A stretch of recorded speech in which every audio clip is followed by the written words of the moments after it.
Good morning. I'm higher vibrations and so are you. There are a lot more experience with Ascension Symptom right now than I have seen in this whole thing going on. The intensity, the frequency, and the variety has really increased for everyone right now. We're having a lot of solar flares, a lot of Schumann resonance spikes, earthquakes and volcanoes, oh my. And so as a result, we're having a lot of this kind of stuff going on. Remember that we have a lot of DNA that wasn't accounted for until now. They used to call it junk DNA. Remember the teaching in school, the 90 to 95% of your DNA is junk DNA? It's funny how many people have forgotten that because we've all gotten used to the fact that it's dormant DNA now. You know, we've always known that before, or many of us knew that before, though we weren't being taught. Anyway, so now this dormant DNA is coming out of dormancy. And as a result of this, we're finding ourselves having a lot of symptoms as our body recalibrates, realigns, and balances to all this new stuff that's coming in. And so that's really what's going on. What it looks like is dizziness, ear ringing, fatigue, extreme exhaustion, listlessness, disorientation, dizziness, vertigo, and lightheadedness combined with some kind of fuzzy, buzzy sensation, tickling stuff over the skin, interesting movement of the hair at first, visual representation of light orbs moving around in your vicinity around you, kind of like flies in some occasions where it's like they're just kind of in your bubble, as well as seeing light silhouettes. So like it's like a light halo or a light aura of another person, another being.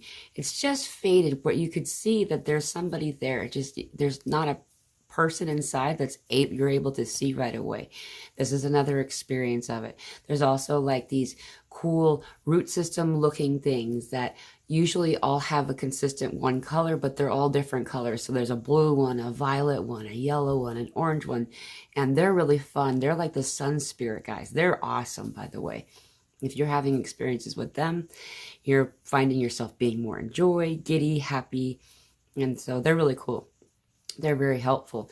Other things too, starting to notice things that it seems like you're losing focus. Your eyes are coming in and out of focus.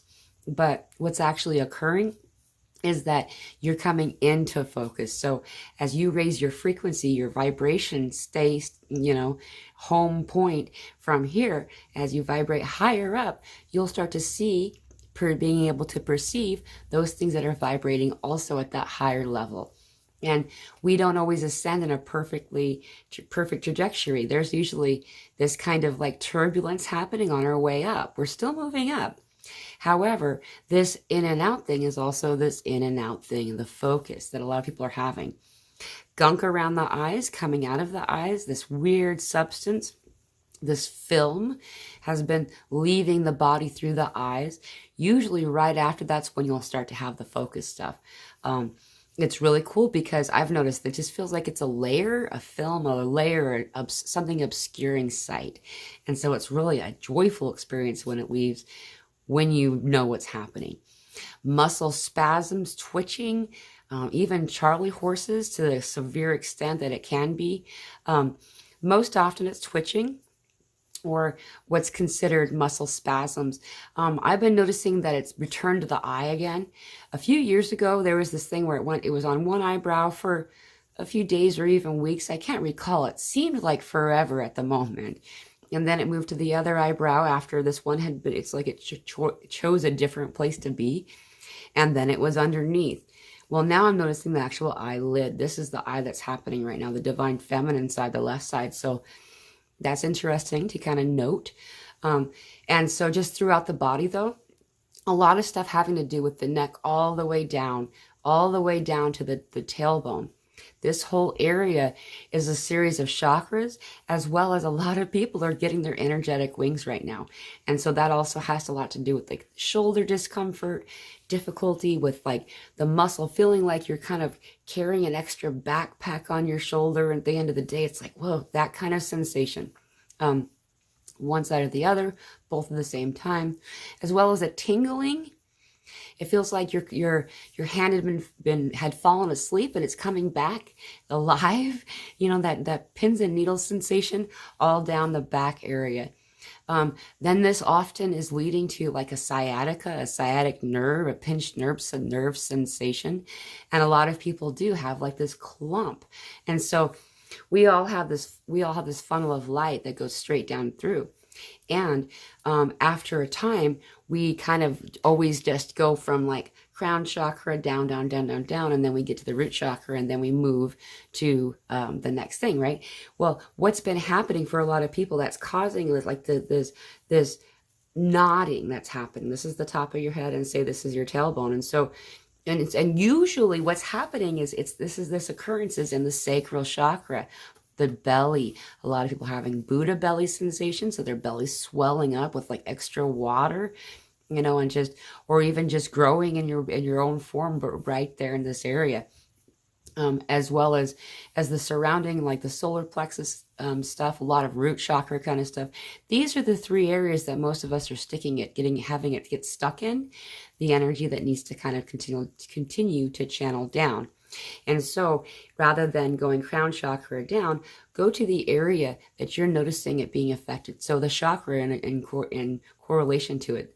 Let's say that this is a sacral area. That beautiful sunset orange color is really helpful to bring into your experience while you're doing this. And rather than going at the top of it, go from underneath. Energetically start underneath it. So it would be like almost the beginning of the root chakra, right? If you're doing the sacral.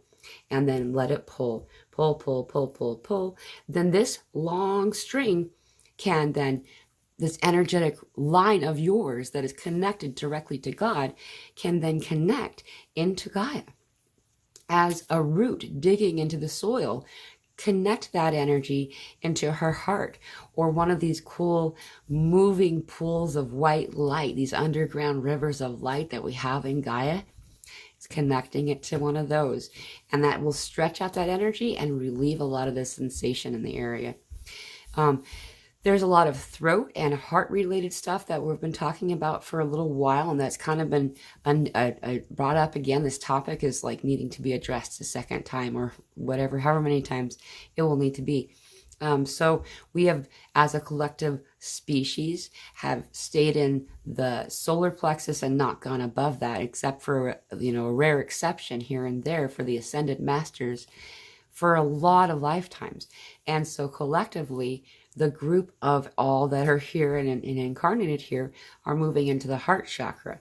So there's a lot of heart disturbance, heart issues, heart noticing things with the heart. There's other reasons that are new into our environment the past couple of years that also have something to do with it. There's also this other thing happening simultaneously. It's difficult to know which is which. So if you do find that there is some kind of struggle with your heart palpitations and stuff, there's nothing wrong with going and seeing a doctor to be sure that you're good. And so as you're doing this, as you're allowing this energy to kind of be what it needs to be, we'll notice that there's going to be a lot of expansion here and a lot more release through tears. Male, woman, whatever the situation, allowing those tears to come out will really serve you. It's one of your superpowers, tears. This form of release is so effective. It's an immediate reaction to this and very, very assistive. So there's that. As we move into the throat area, we're having a lot of other stuff with this throat. So we're talking about the thymus, the thyroid, all of the neck, the mouth, dental, oral, jaw. This whole area has a lot going on. And so a lot of times we don't actually realize that this is an ascension symptom because there's so much happening here. Most people energetically are really good on the outside, the edges of their throat chakra that I talk to these days on our cool Zoom meetings that we do. But the center here, the ability to speak with conviction, with trusting in your own truth place, that's always, there's even me, all of us, that's always a place that needs a little bit more work because we're out of practice, right? We've been healing this persecution of lifetimes upon lifetimes. Most of us healing it from experiences in this lifetime as well. So allowing yourself to have the gentle kindness that you would afford anyone else in order to let yourself slowly heal through this and take your time. You're not in a hurry. There's no race. You're not going to lose. You're not going to be left behind in the ascension experience. You're on board. So how do we let ourselves continue to move through this? Well, we speak our truth. We work on this. You know, there's a lot of different groups like ours that have these weekly Zoom meetings. By the way, ours is every Friday at 4 p.m. Pacific Standard Time. Check your local time and contrast to Pacific Standard Time to see the time zone, to see your time zone. This is free. We meet for 2 hours. It is never aired or recorded anywhere. It's private in that way, and anyone can come. You don't have to have your audio on or your camera on. Many will join without speaking, and they'll type in the chat, and I'm happy to be your voice. This helps. This really encourages the ability to let it flow and move. This is one method. Just so working on this throat chakra area will really help you. Other stuff that a lot of people have been having is having to do with our knees in particular. So we've had like this joint thing happening for a lot of people for a while now, I would say. Though the knees have been like a common thread to a lot of stuff that's happening.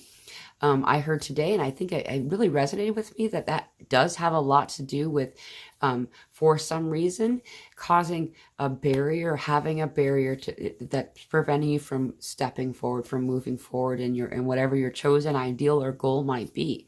I found for myself when I had knee stuff, it had to do with me not standing in my no and not being able to just bending my will, bending at the knee is so everyone's different, whatever it resonates with you.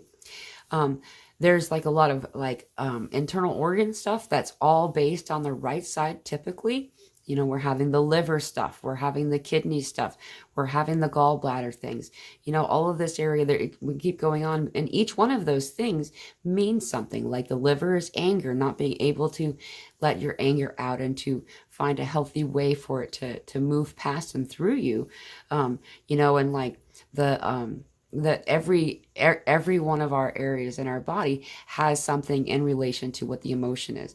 This really helps. See, what our body's doing is telling us, here's some emotional baggage that may not be from this lifetime or even one of your own past lifetimes, but it needs to be healed.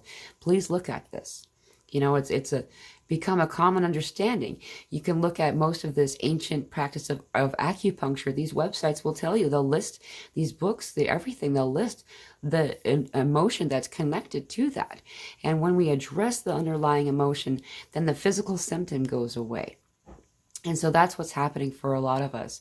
These other things have a lot to do with raising our frequency, moving up into a higher vibrational place. You know, all of the stuff that, you know, the Sherpas have to stay at camps, right, on their way up the mountain peak. And so is true for our experience. A lot of us are finding this need. So there's a lot of withdrawal right now. This is at one of the camps. We're at a camp. Allowing yourself to take that rest, because we're extremely exhausted right now for a reason. You know, taking at least 5 minutes of meditation a day, even if that's done in the bathroom or in the bathroom stall at work, you know, allowing yourself to just breathe in through your nose, straightening up your posture so you can align your chakras, breathing in the light of God, and then breathing out that which does not serve you.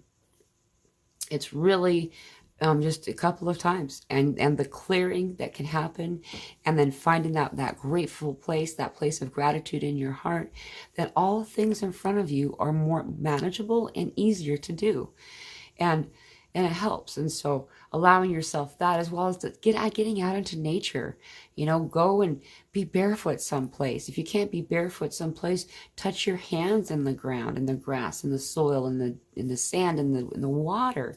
Ground in the water. Taking a lot of Epsom salt baths has become one of my main things I do.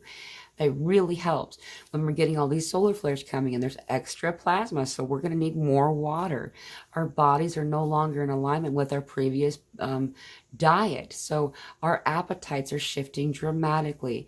The list goes on, and it doesn't end here. However, knowing that all of these things are temporary really does help, and that you're not alone. That you're here with so many of us doing the same thing with you. I am sending you so much love. You got this. Thank you for your service. Aho blessings.